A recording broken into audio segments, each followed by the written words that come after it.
when it comes to restoring DNA, there's different aspects to it. There's DNA, which obviously comes from our parents, grandparents, and it's genetic. And some of that can be affected by the world in which we live, circumstances and situations genetically within that. Sometimes there are epigenetic factors, which are things that are attached to our DNA, which can come from previous generations and have a negative effect also.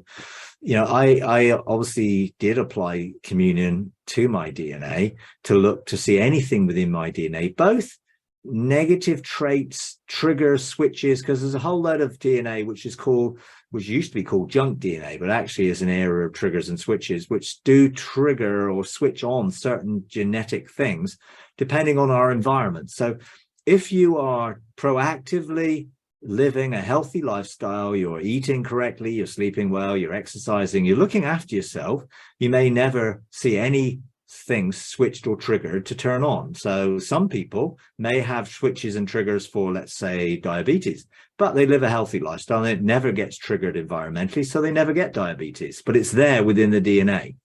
So I look to apply it to any triggers, any switches, any actual genetic things where genetic material was missing or had been deleted, or where genetic material had been altered in any way, in a negative way, which was not how God intended me to be. And I applied the life of God, the life of Jesus, the body and blood of Jesus to that DNA so I could live forever, so I would not die, so I would live in immortality. So it's part of a bigger subject: health and wholeness, immortality, to live forever, to not die, requires our body not to actually go into those failures that our genetic material may have. It also is about our mindset and attitude towards it. What is our belief system? Where's our conscious reality? What are we choosing? What reality are we choosing? Are we choosing immortality as a reality? There are choices we have to make. Our minds need to be renewed in that whole process.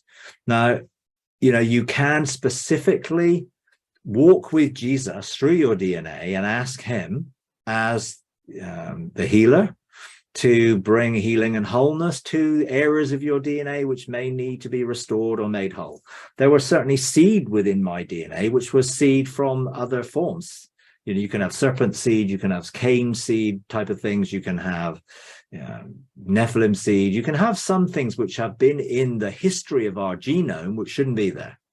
Wherever they've come from, God didn't design them to be there, so those things can be removed and we can be restored. Now, our DNA also has a third strand, the strand of light, which is the record of our spiritual identity and God's design for us, which can bring the light to the other strands of our physical DNA to bring them back into wholeness. So the more truth you know about yourself, the more that truth or light can bring that revelation to your DNA as well. So entering into the reality of the vast sum of God's thoughts can in itself renew our mind to the truth of who we really are. And our identity is not to die. Our identity is to live blessed, to be fruitful, to multiply, to increase, to have the sonship that enables us to fulfill what God's calling us to do. There are some people who do sort of DNA ministry. It's not something I'm into myself, but there are people out there who do it, but it often tends to be never ending. There's always something else. For me, I would ask the Father, is there anything in my DNA, or ask Jesus as the truth, is there anything in my DNA that needs to be dealt with?